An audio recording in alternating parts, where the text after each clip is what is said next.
கலந்து கொள்ள நான் மிகவும் மிகவும் மன ஆரோக்கியத்துடனும் நிம்மதியுடனும் வந்து அவர்களை பாராட்டுவதற்காக ஒரு நிலைமையை பெற்றிருக்கிறேன். என் அன்பு இம்மாநகராட்சியினுடைய கல்வி அலுவலர் முனியன் அவர்களுக்கும் என்னுடன் பணியாற்றி பிறகு இப்பள்ளியிலேயே பள்ளி தலைமை ஆசிரியர்களாக பணியாற்றி ஓய்வு பெற்ற பெருமைமிக்கு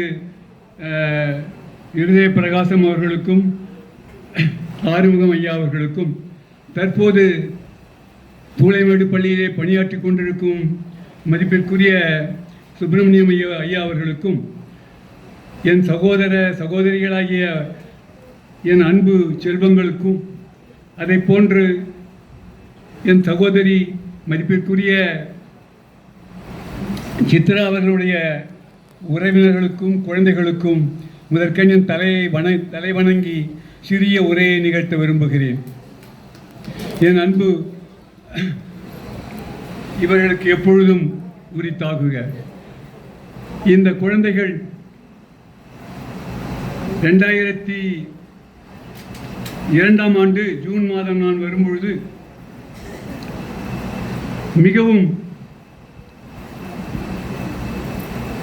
மதிப்பிற்கு இந்த சுமதி அம்மா அவர்கள் வரும்பொழுது எப்படி இருந்தார்களோ அதே போல்தான் மதிப்பிற்குரிய சித்ரா அம்மையார் அவர்களும் இருந்தார்கள். அதற்கு உறுதுணையாக நம்முடைய தமிழாசிரியை மதியழகி மேடம் அவர்கள் இருந்தார்கள். அவர்களுக்கு பல்வேறு வகையிலேயும் ஆலோசனைகளை வழங்கி வந்தார்கள். சித்ரா அவர்களுக்கு 2 வார்த்தைகளில் நான் முடிக்க இருக்கிறேன். ஒன்று, இந்த பள்ளியிலே விளையாடுவதற்கே விளையாட்டு திடல் இல்லை. எப்பொழுது பார்த்தாலும் ஒரு கட்டிடம் கட்டிக்கொண்டே இருப்பார்கள், அது நிரம்பி வழிந்து கொண்டே இருக்கும். ஆகையினால் கட்டிடம் தேவை தேவை என்று நாங்கள் எழுதிக்கொண்டே இருப்போம். மாநகராட்சியிலே ஒவ்வொரு ஆண்டும் கட்டிடங்கள் கட்டிக்கொண்டே இருப்பார்கள். அந்த நிலைமையிலே 3800 4000 இப்படி எட்டிக்கொண்டே போனது.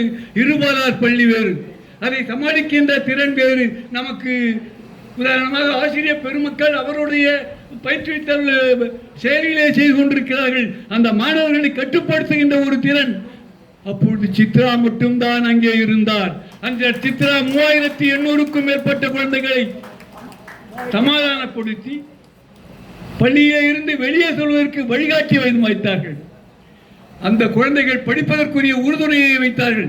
அந்த நேரத்திலே இங்கு ஏதாவது ஒரு விளையாட்டை நம்மால் ஏற்படுத்த வேண்டுமே என்று விரும்பினார்கள். என்ன செய்யலாம் என்று கேட்கும்பொழுது இண்டோர் கேம்ஸ் என்றால் இண்டோர் கேம்ஸுக்கு சரியான காலையில் வந்துவிட வேண்டும்.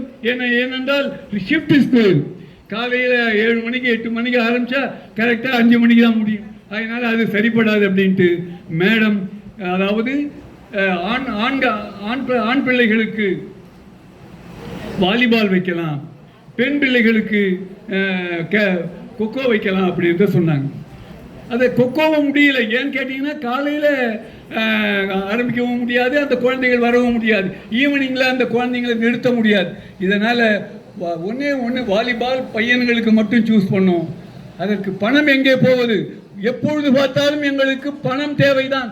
இங்கே பணத்திற்கு அதிகமான தேவை இருந்தது. அந்த நேரத்தில் ஏதாவது ஒரு வழியிலே நீங்கள் அந்த குழந்தைகளுக்குரிய கோச்சிங் கொடுக்க வேண்டும் என்று கூறினார்கள். அதற்குரிய ஆலோசனையை வழங்கியவர்கள் அவர்கள்.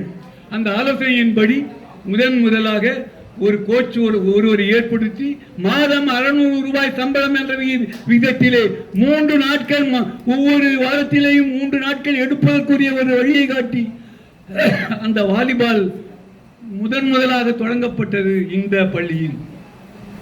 இரண்டாவதாக ஒரு நிகழ்வு,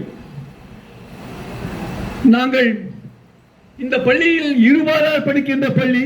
இந்த பள்ளியிலே பெண் பிள்ளைகளுக்கு என்று ஒரு சேஃப்டி மெஷர்ஸ் தேவைப்படுகிறது.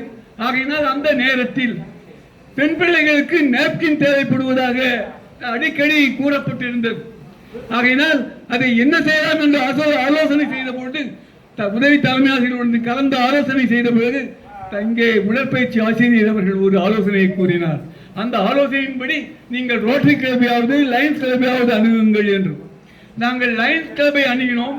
லயன்ஸ் கிளப் அவர்கள் நாங்கள் தருகிறோம், அதற்குரிய இதை தருகிறோம் என்று அதை வாங்கி நம்முடைய மதிப்பிற்குரிய சித்ரா மேடம் அவர்களுடைய பாதுகாப்பிலே வைத்திருந்து அதை கொடுக்க சொன்னோம். அது சரியாக கொடுக்கப்பட்டது. அந்த ஆண்டு இறுதியிலேயே மாநகராட்சி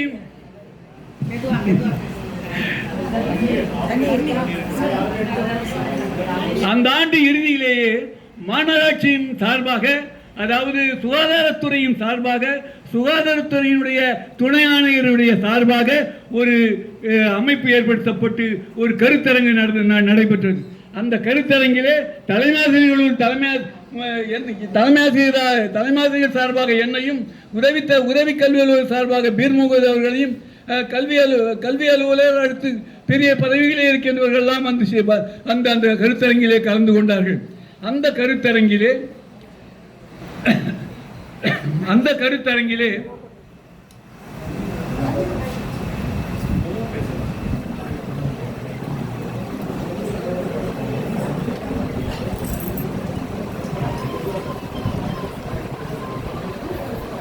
இந்த எங்களுடைய பள்ளியின் சார்பாக சுகாதாரத்துறை நீங்கள் ஏதாவது டிமாண்ட் இருந்ததுன்னா டிமாண்ட் வைங்கன்னு கேட்டாங்க.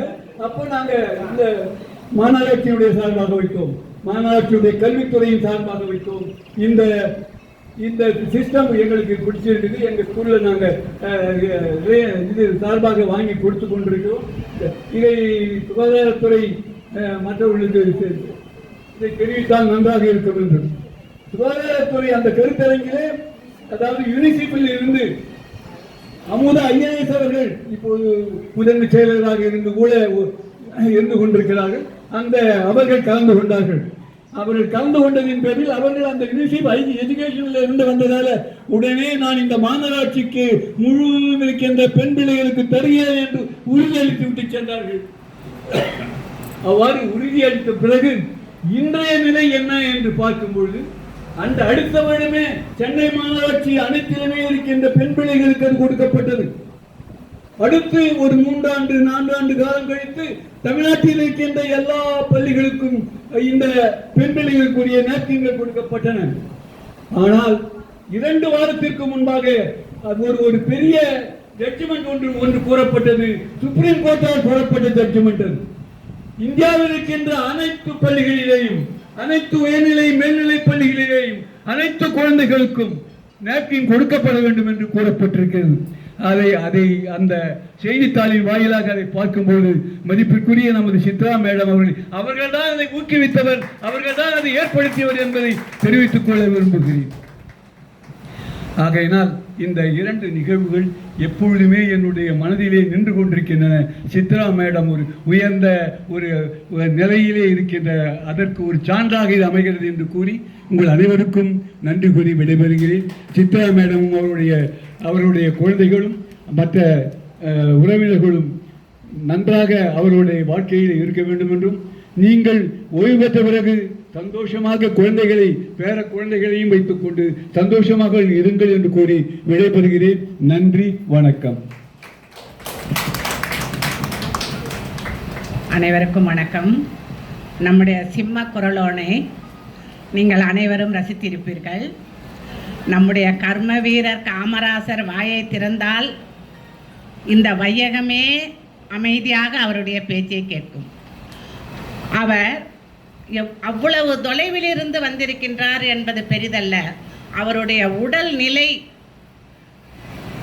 உங்களுக்கு நான் முழுமையாக சொல்ல வேண்டும் என்றால், இருதய ஹார்ட் ஆப்ரேஷன் பண்ணி பைபாஸ் சர்ஜரி பண்ணி மிக்க ஓய்விலே இருக்க வேண்டிய ஒரு நபர் அன்பின் காரணமாக, அன்பிற்கும் உண்டோ அடைக்கும் தாழ் என்ற வள்ளுவரின் வாய்மொழிக்கு இணங்க இங்கு வந்து இவ்வளவு ஆக்ரோஷமாக தம்முடைய பழைய நினைவுகளை பகிர்ந்து கொள்கிறார் என்று சொன்னால், அவருக்கு தன் உடல்நிலையை விட நம் பள்ளியின் மீது எவ்வளவு அக்கறை இருக்கின்றது.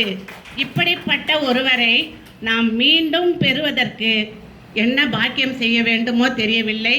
ஆனால் எனக்கு நம்பிக்கை இருக்கின்றது நம் பள்ளியின் மீது, நீங்கள் கட்டாயம் இந்த மாதிரி ஒரு தலைமை ஆசிரியர்களை உருவாக்குவீர்கள்.